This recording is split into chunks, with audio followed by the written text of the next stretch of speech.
बच्चों, तो स्टार्ट करते हैं डाइजेशन का नेक्स्ट और लास्ट वीडियो, है ना। इसमें अपन लोग डाइजेस्टिव सिस्टम को पूरी तरह से कंप्लीट करेंगे, है ना। और फिर नेक्स्ट चैप्टर में देखेंगे बायो का जो भी होगा, है ना। तो हम लोगों ने सारे ऑर्गन्स उनका सब कुछ डिटेल्स पढ़ लिया था।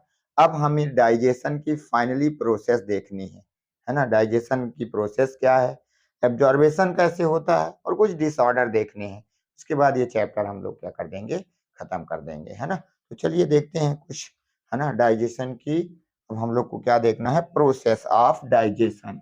चलिए तो अपन लोग डाइजेशन की प्रोसेस देख लेते हैं, क्या क्या प्रोसेस होती है ना। मेनली प्रोसेस में हमको देखना है कि कार्बोहाइड्रेट का डाइजेशन, प्रोटीन का और फैट का डाइजेशन देखना है। कार्बोहाइड्रेट की बात करें तो ये तो हमारे फूड में सबसे ज्यादा जो हम लोग हमारा जो फूड होता है, डाइट होती है, उसमें सबसे ज्यादा कार्बोहाइड्रेट ही रहता है। तो उसी को देखते हैं सबसे पहले, है ना। तो अपन लोग क्या पढ़ने जा रहे हैं, प्रोसेस ऑफ डाइजेशन। डाइजेशन की क्या प्रोसेस होती है, वही हम अपन लोगों को देखना है, कैसे प्रोसेस डाइजेशन की होती है। तो कहाँ से स्टार्ट करेंगे, सबसे पहले अपन लोग देखेंगे डाइजेशन ऑफ कार्बोहाइड्रेट्स। किसका देखना है हमको, कार्बोहाइड्रेट का।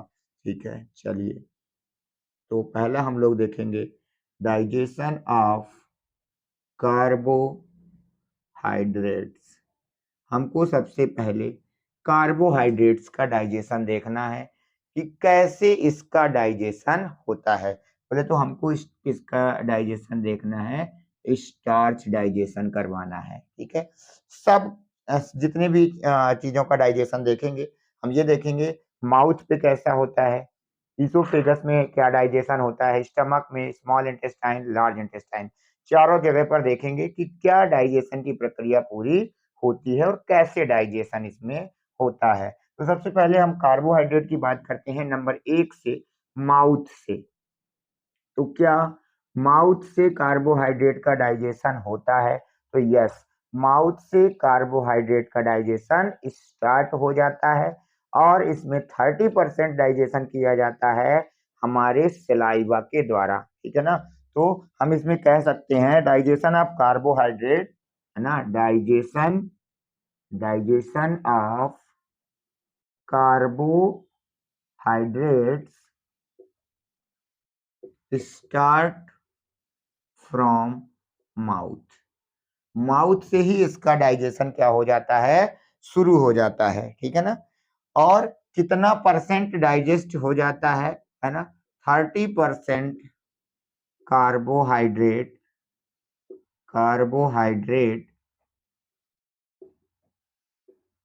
डाइजेस्ट इन माउथ, है ना, बाई द सलाइवा।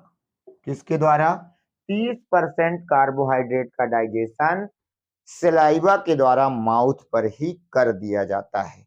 क्योंकि आपको पता है माउथ पर रहता है सलाइवरी एमाइलेज, और वो स्टार्च को माल्टोज में कन्वर्ट कर देता है। और माल्टोज एक प्रकार की क्या होती है, सिंपल शुगर है। तो हम कहेंगे कैसे कन्वर्ट करता है ये, यहाँ पर आता है स्टार्च। कौन आता है, स्टार्च। और स्टार्च में लगेगा कौन सा एमाइलेज, लेकिन सलाइवरी एमाइलेज। एक पैंक्रियाज से भी आता था, उसे हम लोग पैंक्रियाटिक एमाइलेज कहेंगे। तो यहाँ वाला जो है अभी वो कौन सा है, एमाइलेज जो है वो सलाइवा वाला है। और ये इसको कन्वर्ट कर देता है माल्टोज में, और माल्टोज एक प्रकार की क्या है, शुगर है। तो यहाँ पर इतना इसका डाइजेशन हो गया। क्या डाइजेशन होता है, स्टार्च को माल्टोज में बदल दिया जाता है सलाइवरी एमाइलेज के द्वारा। दूसरा, अब ये कहां पहुंचेगा, ईसोफेगस से होते हुए। तो क्या ईसोफेगस पर या फूड पाइप पर कोई डाइजेशन होता है, हम कहेंगे नहीं। ईसोफेगस पर तो कोई डाइजेस्टिव ग्लैंड ही नहीं है, ये तो रास्ता है एक जहां पर क्रमाकुंचन की क्रिया से फूड जो है वो स्टमक पर पहुंच जाता है। तो हम कहेंगे यहाँ no digestion of carbohydrate, not carbohydrates. कोई भी किसी भी चीज का डाइजेशन यहाँ पर नहीं होता। यहाँ पर तो डाइजेशन होता ही नहीं है, चाहे वो कार्बोहाइड्रेट होता, चाहे प्रोटीन होता, या चाहे कुछ और भी चीज होती। ठीक है, इसके बाद हम लोग चलेंगे स्टमक में। तो तीसरे नंबर में हम पहुंच जाएंगे अमाशय में। अमाशय में या स्टोमक में, यहाँ पर भी किसी प्रकार का नो डाइजेशन, यहाँ पर भी कार्बोहाइड्रेट का डाइजेशन नहीं होता है। मतलब कार्बोहाइड्रेट का डाइजेशन अभी कहाँ पर हुआ है? तो कार्बोहाइड्रेट का डाइजेशन अभी केवल माउथ पर स्टार्ट हुआ है, माउथ से स्टार्ट हुआ है। इसके बाद इसोफेगस में कोई डाइजेशन नहीं, खाना स्टमक में जा चुका है, कोई डाइजेशन नहीं। 4 से 5 घंटे तक वहां पर अभी कार्बोहाइड्रेट का जो मटेरियल है वो रुकेगा। इसके बाद अब वो जाएगा आगे स्मॉल इंटेस्टाइन में और वहां पर उसका डाइजेशन होगा। इसे लिखिए, आगे चलते हैं, देखते हैं स्मॉल इंटेस्टाइन में क्या डाइजेशन इसका होता है। तो ये अभी हम लोगों ने डाइजेशन केवल स्टार्च का डाइजेशन देखा, जिसमें कि अभी केवल ये पता चला कि माउथ पर ही हुआ है, इसोफेगस स्टमक पर कोई डाइजेशन नहीं हुआ है। और हम लोग अब इस समय पहुंच गए अब कहाँ? सीधे स्मॉल इंटेस्टाइन पर, है ना। पहला माउथ, दूसरा इसोफेगस, तीसरा, चौथा हम लोग कहाँ पहुंच गए हैं? स्मॉल इंटेस्टाइन पर। अब यहां पर देखते हैं स्मॉल इंटेस्टाइन में क्या डाइजेशन की प्रक्रिया कैसे पूरी होती है। तो स्मॉल इंटेस्टाइन में आपको पता है, स्मॉल इंटेस्टाइन का सबसे पहला पार्ट ड्यूडिनम होता था, है ना, जो कि कैसा होता था? सी शेप का। और यहाँ पर ही पैंक्रियाटिक जूस, अर्थात यहाँ पर भी एमाइलेज आएगा जिसका नाम होगा पैंक्रियाटिक एमाइलेज। तो सबसे पहले यहाँ पर भी जो हम लोगों का माल्टोज है, सबसे पहली बात तो माल्टोज है, जो ये कन्वर्ट कर दिया जाएगा स्मॉल इंटेस्टाइन में माल्टेज के द्वारा। इसके द्वारा, माल्टेज के द्वारा इसको कन्वर्ट कर दिया जाएगा सबसे पहले ग्लूकोज में। कहाँ से आएगा माल्टेज? पैंक्रियाटिक जूस से। ठीक है, तो ये सबसे पहले किसको कन्वर्ट कर देगा? ये माल्टोज। माल्टोज के द्वारा क्या कर दिया जाएगा? इसको कन्वर्ट कर देगा काहे में? ग्लूकोज में कन्वर्ट कर देगा। दूसरा नंबर देखते हैं और क्या होता है। दूसरा नंबर होता है लैक्टोज। लैक्टोज से भी शुगर बनेगी और यहाँ पर एंजाइम लगेगा लैक्टेज, यहाँ पर लैक्टेज लगेगा और ये ग्लूकोज और गैलेक्टोज में इसको कन्वर्ट कर देता है। काहे में कन्वर्ट कर देगा? Glucose plus galactose, glucose plus galactose में ये इसको कन्वर्ट कर देगा। इसी प्रकार अगर सुक्रेज है, सुक्रोज है, तो यहाँ लगेगा सुक्रेज। कौन लगेगा? सुक्रेज। और ये भी इसको कन्वर्ट कर देगा ग्लूकोज प्लस फ्रैक्टोज में। काय में कन्वर्ट कर देगा ये इसको? ग्लूकोज प्लस फ्रैक्टोज में। अगर कोई न्यूक्लिक एसिड खाया हुआ है, डीएनए वगैरह है, तो इसमें क्या लग जाएगा? न्यूक्लियोटाइड्स आ जाएंगे। कौन आ जाएगा? न्यूक्लियोटाइड्स। अब ये क्या करेंगे? न्यूक्लियोटाइड्स में कौन लगेगा? न्यूक्लियोटाइड्स आ गए हैं तो ये काहे में कन्वर्ट होगा? सबसे पहले ये न्यूक्लियोसाइड में कन्वर्ट होगा और न्यूक्लियोटाइडेज आ जाएंगे, है ना। न्यूक्लियोटाइडेजेस आ गए और ये काहे में? न्यूक्लियोसाइड में। न्यूक्लियोसाइड्स में ये कन्वर्ट होगा। और आपको पता है कि न्यूक्लियोसाइड्स जो होते हैं, ये न्यूक्लिक एसिड जो होते हैं, डीएनए आरएनए, शुगर और बेस के बने होते हैं। तो बाद में ये किस में कन्वर्ट हो जाएंगे? शुगर में और बेस में। और हमें शुगर में ही तो कन्वर्ट करना था। तो हमारा स्मॉल इंटेस्टाइन में इस प्रकार से डाइजेशन होगा। माल्टेज आएगा, लैक्टेज, सुक्रेज और न्यूक्लियोटाइडेज, ये सब इसको क्या कर देंगे? सिंपल फॉर्म में कन्वर्ट कर देंगे और ये डाइजेशन की प्रक्रिया क्या हो जाएगी? पूरी हो जाएगी। आगे चलते हैं। अगला हम लोग देखेंगे कि प्रोटीन का डाइजेशन कैसा होता है। लार्ज इंटेस्टाइन में कोई डाइजेशन नहीं होगा, याद रखिएगा। 5वें नंबर पे लार्ज इंटेस्टाइन की अगर बात करोगे तो लार्ज इंटेस्टाइन में डाइजेशन नहीं होगा, नो डाइजेशन, क्योंकि यहाँ पर भी कोई डाइजेशन की ग्लैंड नहीं है। एक ग्लैंड होती है म्यूकस ग्लैंड, और वो डाइजेशन में हेल्प करती ही नहीं है, उसका उसका तो डाइजेशन में कोई रोल नहीं है। इसलिए यहाँ पर केवल एब्जॉर्बेशन होते हैं और बाकी कुछ नहीं होता है। तो लार्ज इंटेस्टाइन पर कोई डाइजेशन नहीं होगा, स्मॉल इंटेस्टाइन तक हो चुका है। आगे चलते हैं। ये हमारा किसका डाइजेशन हो चुका? कार्बोहाइड्रेट का। आगे देख लेते हैं प्रोटीन का डाइजेशन कैसे होता है। तो प्रोटीन में दो प्रकार के प्रोटीन की बात हमको करनी है। एक होता है मिल्क प्रोटीन, जिसे कैसीन कहते हैं, और एक होता है सिंपल प्रोटीन, जो कि किसी भी चीज से प्राप्त होता है। मिल्क प्रोटीन का स्पेशल नाम कैसीन प्रोटीन है। उसे कन्वर्ट किया जाता है पहले पैरा कैसीन में रेनिन के द्वारा, फिर पैरा कैसीन से वो कन्वर्ट कर दिया जाता है प्रोटियोजेस में और पेप्टोन्स में, और वही उसका सिंपल रूप होता है, जिसे बाद में उसके मोनोमर अमीनो एसिड में तोड़ दिया जाता है। तो अगला हमारा है डाइजेशन ऑफ प्रोटीन। अभी हमने किसकी डाइजेशन देखी थी? अब कार्बोहाइड्रेट की। अब हम किसकी देख रहे हैं? Digestion of protein. प्रोटीन की डाइजेशन स्टार्ट वहीं से करेंगे। सबसे पहले माउथ, ईसोफेगस, यहाँ तमाम जगह से सबको हमको इसको देखना है। तो सबसे पहले बात करते हैं कहाँ से? माउथ से। कहाँ से स्टार्ट करते हैं? माउथ। हम लिखेंगे नो डाइजेशन, कोई डाइजेशन नहीं होता है यहाँ पर प्रोटीन का। इसके बाद खाना ईसोफेगस से जाएगा। ईसोफेगस में तो कभी किसी का नहीं होता, तो इसका क्यों होगा? तो नो डाइजेशन, यहाँ पर भी ईसोफेगस में कोई डाइजेशन नहीं होगा। इसके बाद हम कहाँ पहुंच जाएंगे? इसके बाद हम पहुंच जाएंगे स्टमक, अमाशय में, और यहाँ पर डाइजेशन इसका स्टार्ट होगा। अब यहाँ से इसका डाइजेशन स्टार्ट होगा। तो कहाँ से इसका डाइजेशन स्टार्ट होता है? इसका डाइजेशन स्टार्ट होता है कहाँ से?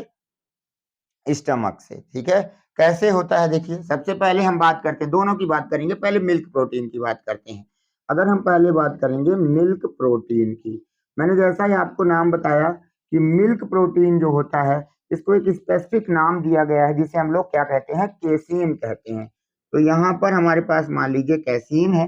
कैसीन एक मिल्क प्रोटीन है और इस पर लगता है रेनिन। क्या लगता है? सबसे पहले रेनिन। ये सब आपको बताया जा चुका है पहले ही। अगर किसी ने नहीं देखा है तो पहले वीडियो देख लेना पिछले, इसके बाद पता चलेगा रेनिन आया कहाँ से, है ना।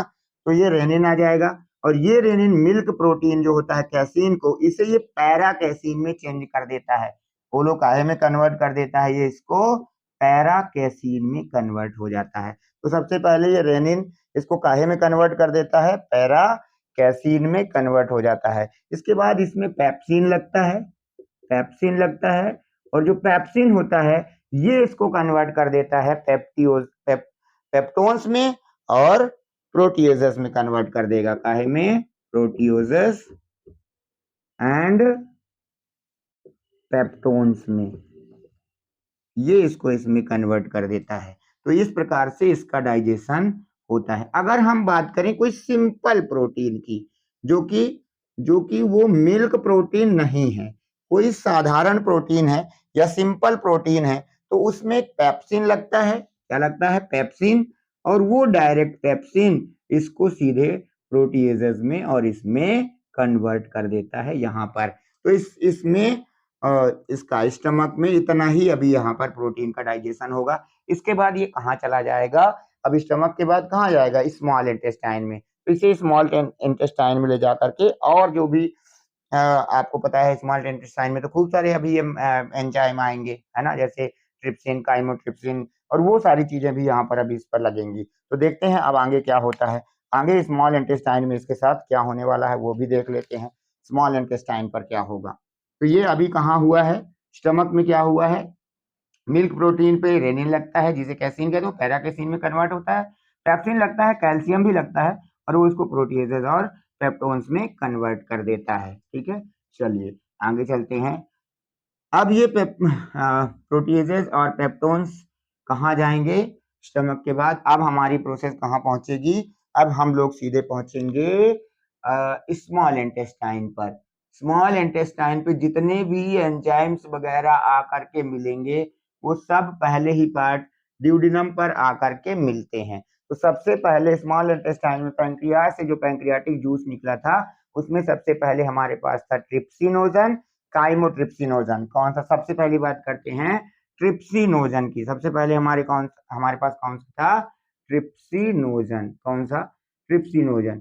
अब ट्रिप्सिनोजन को सबसे पहले बदलना पड़ता है ट्रिप्सिन में, और इसे बदलना सबसे ज्यादा जरूरी है क्योंकि बाकी आगे के सभी लोगों को एक्टिव ट्रिप्सिन ही करता है। तो मतलब ट्रिप्सिनोजन अभी खुद इनएक्टिव होता है। ये कैसा है? इनएक्टिव है, और ट्रिप्सिन जो होता है ये एक्टिव है। तो सबसे पहले ट्रिप्सिनोजन को ट्रिप्सिन में कन्वर्ट करना जरूरी होता है, और इसे कन्वर्ट करता है एंटेरोकाइनेज। कौन कन्वर्ट करता है? एंटेरोकाइनेज। ये इसको कन्वर्ट कर देता है ट्रिप्सिन में। बाकी ट्रिप्सिन अब सबको जगा लेगा। ट्रिप्सिन कहेगा बाकी लोग जागो। जैसे सबसे पहले बात आएगी काइमो ट्रिप्सिनोजन। अब काइमोट्रिप्सिनोजन था, तो इस पर लगेगा यहाँ पर ट्रिप्सिन, बोलेगा भैया हम जाग गए हैं आप भी जागो।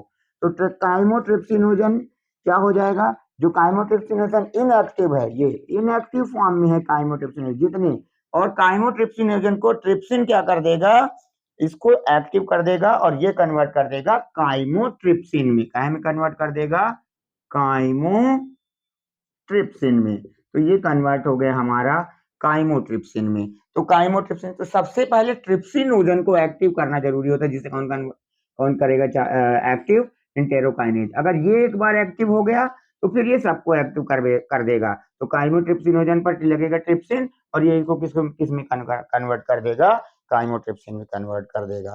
ठीक है, इसके बाद क्या आएगा, जैसे प्रो कार्बोक्सी पेप्टिडेज भी था, प्रो कार्बोक्सी पेप्टिडेज, अगर आपको याद हो मैंने लिखवाया था, इसमें भी ट्रिप्सिन लगेगा। मैंने बोला ये सबको एक्टिव कर देगा, ये इसको एक्टिव कर देगा और कार्बोक्सी पेप्टिडेज बन जाएगा। क्या बन जाएगा, कार्बोक्सी पेप्टिडेज।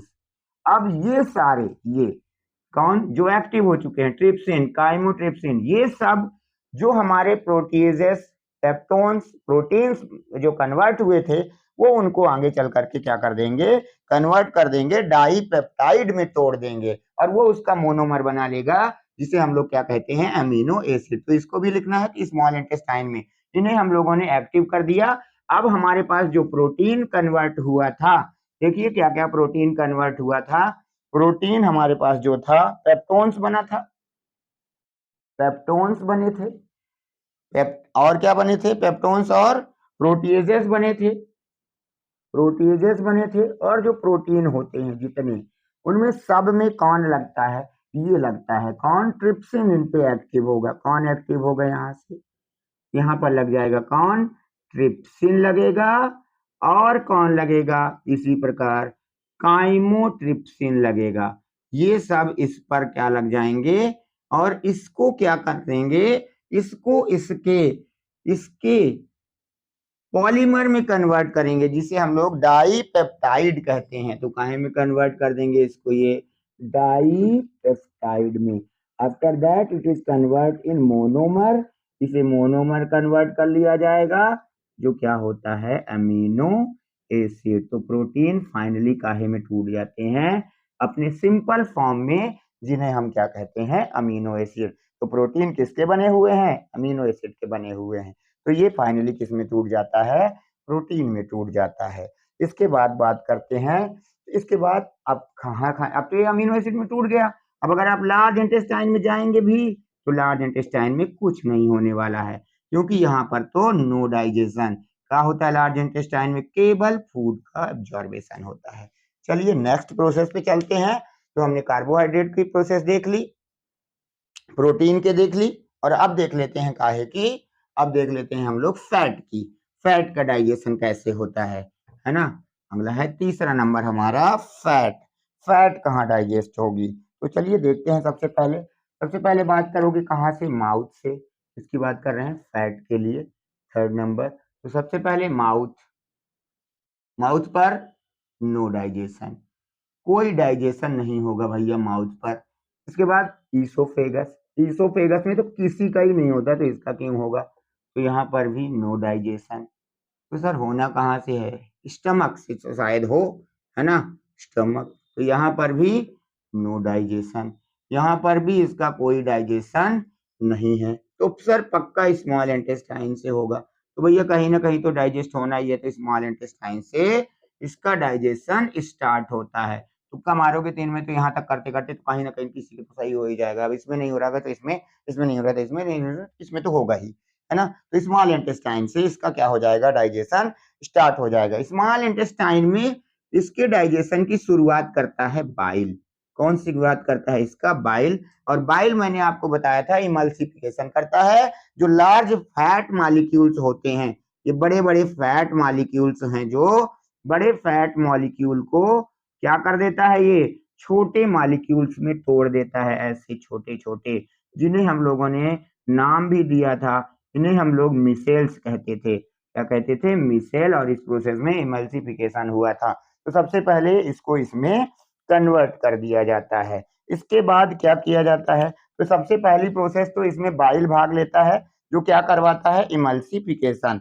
और इसके बाद ये जो अपना ये बना हुआ है, मिसेल्स बने हुए हैं, इस पे लाइपेज लगते हैं और ये इसको कन्वर्ट कर देते हैं डाई ग्लिसराइड में कन्वर्ट कर देते हैं। तो इसको लिख लीजिए और आगे चलते हैं। तो मिसेल्स बन गए, तो यह हम ये कह सकते हैं कि जो फैट मॉलिक्यूल्स हैं, है ना, ये जो फैट मॉलिक्यूल्स हैं, फैट मॉलिक्यूल सबसे पहले कन्वर्ट हो जाते हैं छोटे मॉलिक्यूल्स, वो भी वही हैं जिन्हें हम क्या कह दिए, मिसेल्स।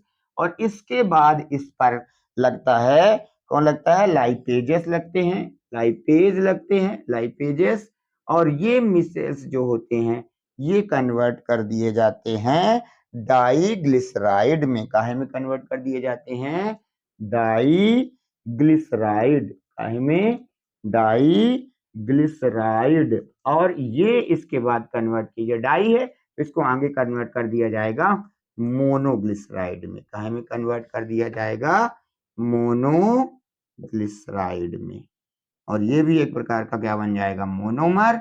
और इस प्रकार से हम लोग फैट को भी क्या कर देते हैं, डाइजेस्ट कर देते हैं। अब यहाँ पर हम लोगों ने 3 चीजों का डाइजेशन देख लिया।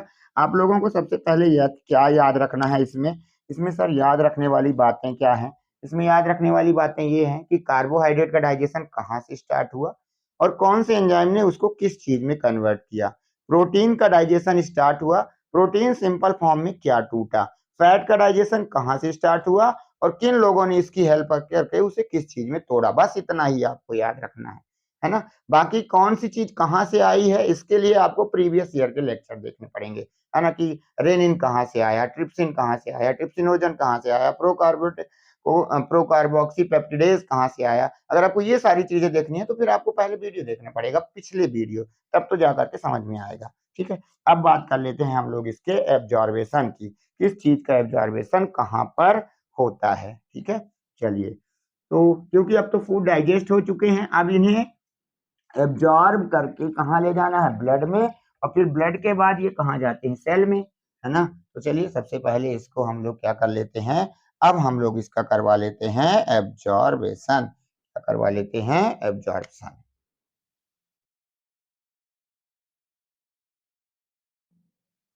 तो एब्जॉर्बेशन देख लेते हैं माउथ से, सारी चीजें वही देखेंगे सेम सेम माउथ पर। सबसे पहले बात करते हैं माउथ पर। तो माउथ पर कोई एब्जॉर्बेशन नहीं होता है, लेकिन म्यूकोसा से कुछ ड्रग्स जरूर क्या हो सकती हैं, एब्जॉर्ब की जाती हैं। तो हम कहेंगे कुछ दवाइयां केवल यहाँ से क्या कर ली जा सकती हैं, कुछ जो ड्रग्स वगैरह हैं वही यहाँ से क्या हो जाती हैं, एब्जॉर्ब हो सकती हैं। तो सम ड्रग्स, इसके अलावा यहाँ से कुछ नहीं। इसके बाद है ईसोफेगस, तो ईसोफेगस से कुछ एब्जॉर्ब नहीं होगा। इसके बाद हम कहाँ पहुंचेंगे, स्टमक। तो यहाँ पर कुछ मात्रा में पानी एब्जॉर्ब किया जाता है। क्या एब्जॉर्ब किया जाता है, कहाँ पर, स्टमक में पानी, सिंपल शुगर, कुछ सिंपल शुगर और अल्कोहल एब्जॉर्ब कर लिया जाता है। क्या और क्या एब्जॉर्ब किया जाता है, अल्कोहल यहाँ से एब्जॉर्ब किया जाता है। इसके बाद पहुंचेंगे स्टमक के बाद कहाँ बात करेंगे, लार्ज इंटेस्टाइन पे। तो लार्ज इंटेस्टाइन ही है जो सबसे ज्यादा एब्जॉर्बेशन होता है। यहाँ पर मैक्सिमम अवशोषण होता है। क्या होता है, यहाँ पर मैक्सिमम एब्जॉर्प्शन होता है। कहाँ पर, लार्ज इंटेस्टाइन पर। तो लार्ज इंटेस्टाइन ही है जहां पर सबसे ज्यादा, सॉरी लार्ज आ गई, स्मॉल आएगी ना पहले ना, स्मॉल इंटेस्टाइन। यहाँ पर स्मॉल इंटेस्टाइन में मैक्सिमम एब्जॉर्बेशन होता है और लार्ज इंटेस्टाइन में तो कुछ मिनरल्स और वाटर एब्जॉर्ब होगा। तो स्मॉल इंटेस्टाइन में क्या चीज होगा, मैक्सिमम एब्जॉर्बेशन किया जाता है, जैसे ग्लूकोज, फ्रक्टोज, फैटी एसिड, है ना, ग्लूकोज, फ्रैक्टोज, है ना, फैटी एसिड, इस प्रकार, है ना। और इसके अलावा और क्या, ग्लिसरॉल, अमीनो एसिड, ये सारी चीजें इस प्रकार की जो हैं, अमीनो एसिड, ग्लिसरॉल, ये सब यहीं पर क्या कर दिए जाएंगे, एब्जॉर्ब। इसके बाद कहाँ पहुंचते हैं, लार्ज इंटेस्टाइन। पहले आ गई थी लार्ज इंटेस्टाइन, है ना, हम लोगों ने ध्यान नहीं दिया।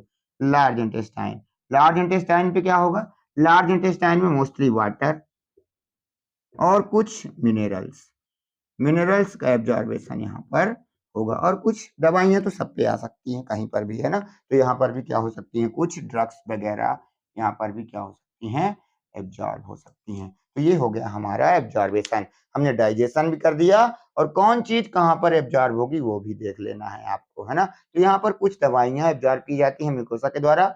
इसके अलावा इसोफेगस में कोई एब्जॉर्बेशन नहीं। स्टमक में कुछ water, some simple sugar, alcohol, यहाँ पे स्मॉल इंटेस्टाइन में तो मैक्सिमम चीजें हैं। ये याद रखोगे तो जो बाकी बचेगा तो इसी में आएगा। वाटर, मिनरल्स और कुछ दवाइयाँ लार्ज इंटेस्टाइन में क्या की जाती हैं, एब्जॉर्ब की जाती हैं। तो अब ये हमारा डाइजेशन की प्रोसेस पूरी हो चुकी है।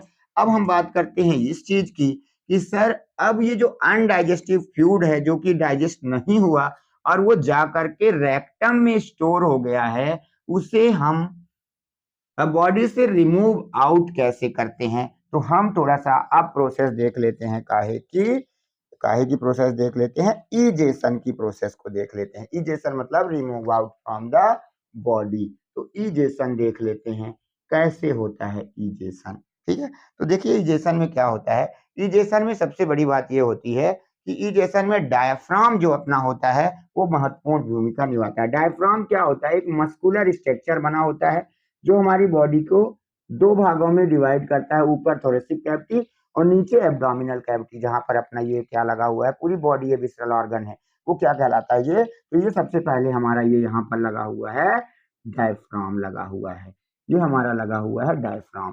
तो होता क्या है देखिए, यहाँ पर हम बात करते हैं कि हमारा जैसे ये स्मॉल इंटेस्टाइन थी, इसके बाद यहाँ से चालू हुई थी लार्ज इंटेस्टाइन इस प्रकार से, और ये आगे बढ़ी थी, है ना। यहाँ इलियोसिकम जॉइंट बना था, वर्मीफॉर्म अपेंडिक्स, यहाँ फूलिया हुआ है स्ट्रक्चर इस प्रकार से, है ना। आप लास्ट वीडियो देखेंगे, मैंने उसमें स्मॉल इंटेस्टाइन का डायग्राम आपको बना के दिखाया था, सॉरी ये लार्ज इंटेस्टाइन का, है ना। इस प्रकार से आगे बढ़ता है। अब आपको पता है ये आगे जा करके यहाँ, है ना, ये एक बैग लाइक स्ट्रक्चर में खुला था जिसको हम लोग क्या कहते हैं, रेक्टम बोले थे। अब यहाँ पर अनडाइजेस्टिव फूड जो है वो आकर के स्टोर हो जाता है, ये सब क्या है। और यहाँ पर ये एनस था, और एनस पर दो स्फिंक्टर लगे हुए थे, एक आउटर स्फिंक्टर और एक इनर। आउटर हमारा कैसा होता है, ये लिखा हुआ था वॉलेंटरी होता है, और इनर वाला कैसा होता है, इनवॉलेंटरी होता है। तो मैंने आपको बताया था ये जब हम लोग डायग्राम पढ़ रहे थे तब भी ये आया हुआ था। ठीक है, अब आगे बात करते हैं। जब ये रेक्टम पूरा यहाँ पर भर जाता है तो यहाँ पर स्ट्रेच रिसेप्टर लगे हुए हैं जो ये मैसेज भेज देते हैं ब्रेन को, है ना। रेक्टम क्या हुआ हमारा, जैसे ही रेक्टम फुल होता है, जैसे ही रेक्टम फुल हुआ, सेंड एसएमएस, सेंड सेंस जो भी है, sense to CNS, central nervous system के पास मैसेज चला जाता है, और सेंट्रल नर्वस सिस्टम इस डायफ्राम को नीचे की तरफ क्या कह देता है कि डायफ्राम आप नीचे जाइए, है ना। And CNS make diaphragm below, क्या कर देता है वो उसको नीचे की ओर कर देता है। और जब ये नीचे की तरफ आ जाता है तो पूरे आपके इंटेस्टाइन का जो प्रेशर होता है वो क्या हो जाता है, इंक्रीज। जब इधर आता है तो इधर ये दबने लगता है, जिससे कि क्या हो जाता है, प्रेशर इंक्रीज हो जाता है, बढ़ जाता है। और इसके इंक्रीज होने से जो इनर स्फिंक्टर जो इनवॉलेंटरी होता है वो क्या हो जाता है, इनर स्फिंक्टर क्या हो जाता है, ओपन हो जाता है। और आउटर कैसा होता है, वॉलेंटरी होता है, और इसे हम अपनी इच्छा के अनुसार क्या कर देते हैं, ओपन करके, और जो भी अनडाइजेस्टिव फूड है उसे रिमूव आउट कर दिया जाता है। तो इस प्रकार से इजेशन की प्रोसेस खत्म हो जाती है। ठीक है, और पूरा बॉडी जो भी हमारा डाइजेस्टिव फूड है वो भी एब्जॉर्ब होकर के चला गया, अनडाइजेस्टिव फूड बाहर निकल गया। यहाँ पर दो बीमारियां आपको मैंने बताई थी। तो पहली यहाँ पर कब्ज से संबंधित होती है, कॉन्स्टिपेशन, और दूसरी जो होती है वो पाइल्स होती है। तो पाइल्स एनस से संबंधित बीमारी है, और कब्ज रेक्टम से संबंधित है। रेक्टम सही से खाली नहीं हो पाता है तो कॉन्स्टिपेशन बनता है ना। तो एक दो और डिसऑर्डर देख लेते हैं इसके, है ना, जैसे जॉइंडिस है। तो एक और चलिए इसको देख लेते हैं, है ना। तो कुछ डिसऑर्डर की बात कर लेते हैं। तो इस प्रकार से इजेशन की प्रोसेस डाइजेशन में पूरी हो जाती है। ओके, चलिए आइए थोड़ा सा देख लेते हैं डिसऑर्डर या इसकी कुछ बीमारियां हैं, है ना। तो डिसऑर्डर क्या है देख लेते हैं, डिसऑर्डर्स क्या हैं। तो सबसे पहला डिसऑर्डर जो है हमारा वो है जॉइंडिस, या जिसको हम लोग बोलचाल भाषा में पीलिया भी कहते हैं। तो सबसे पहली हमारी आएगी कौन सी बीमारी है, जॉइंडिस। कौन सी, जॉइंडिस। इसमें क्या होता है, ये किसका इन्फेक्शन है, इसमें इन्फेक्शन होता है लीवर में। जॉइंडिस जो भी होता है, पीलिया जो होता है, वो मेनली लीवर के कारण इन्फेक्ट। इसमें कौन सा ऑर्गन जो है अफेक्टेड होता है, तो हम बताएंगे इसमें लीवर अफेक्टेड होता है। अफेक्टेड ऑर्गन कौन है, लीवर है। इसमें क्या होता है, इसमें जो जैसे नेल्स हो गए, आईज वगैरह हो गए, ये सब कैसे दिखने लगते हैं, ये सब पीले कलर के दिखने लगते हैं, है ना। इसमें क्या हो जाता है, नेल्स वगैरह ये जब जो भी होते हैं ये कैसे हो जाते हैं, हमको पीले कलर के दिखाई देने लगते हैं। क्यों ऐसा हो जाता है, स्किन स्किन में भी आपको येलो कलर दिखाई देने लगेगा, आईज में, है ना। ये सब कैसे दिखाई देने लगेंगे, येलो कलर आपको अपीयर्स होने लगेगा। इसमें क्यों ऐसा होता है, क्योंकि इसमें डिपॉजिट हो जाता है बाइल पिगमेंट। तो बाइल पिगमेंट के डिपोजिशन होने से आंखें वगैरह और स्किन वगैरह कैसी दिखाई देने लगती हैं, पीली। इसलिए इसको हम लोग पीलिया भी आमचार अपनी लैंग्वेज में पीलिया भी कहते हैं, है ना। तो जॉइंडिस क्या है, इसमें लीवर प्रभावित होता है। तो अगर किसी को जॉइंडिस होता है तो हम समझेंगे कि इसको किस चीज में इन्फेक्शन है, लीवर में इन्फेक्शन है। इसी के कारण से बाइल का जो पिगमेंटेशन है वो बिगड़ चुका है, और उसकी त्वचा में और आंखों के आसपास या नेल्स के आसपास उसकी त्वचा कैसी दिखाई देने लगी है, येलो कलर की। इसीलिए हम कहते हैं कि उसे क्या हुआ है, पीलिया। इसी प्रकार इससे संबंधित एक और बीमारी है, आपने सुना होगा, वॉमिटिंग। वॉमिटिंग जो है ये रिफ्लेक्स प्रोसेस है। कैसी प्रोसेस है, रिफ्लेक्स प्रोसेस है। रिफ्लेक्स प्रोसेस का मतलब होता है it is controlled by medulla. किसके द्वारा कंट्रोल की जाती है, कंट्रोल्ड बाय मेडुला। तो ये मेडुला जो है ये अपने ब्रेन का सेंटर है ना, ब्रेन पर पाया जाता है, हाइंड ब्रेन पर मेडुला है, और उस मेडुला पर वोमिटिंग का सेंटर है। तो वोमिटिंग सेंटर जब एक्टिव होता है तो यहाँ पर वो उसको क्या करवाने लगता है, कोई भी कंडीशन पर ऐसी बीमारी होती है तो उसको उल्टी करवाने लगता है, जिसे हम लोग क्या कहते हैं, वोमिटिंग। तो इसका सेंटर कहाँ पर होता है, मेडुला पे। और आपको मैंने अभी दो बीमारियां बताई ही हैं, है ना। एक हमारी हो गई कब्ज से, कॉन्स्टिपेशन, और एक दूसरी हो गई पाइल्स। तो इनको याद रखना है। ये आज से हमारा चैप्टर डाइजेस्टिव सिस्टम कंप्लीट होता है। इसे आप कंप्लीट करके और आप क्वेश्चन लगाइए, न्यूमेरिकल्स, है ना। सॉरी, जो भी आपकी बुक हो उसके पीछे जो ऑब्जेक्टिव क्वेश्चन दिए हुए हैं, है ना, उनको लगाने की कोशिश करिए, आपसे क्वेश्चन बनेंगे। ठीक है, तो फिर मिलते हैं नेक्स्ट वीडियो में नेक्स्ट चैप्टर के साथ। Okay, bye.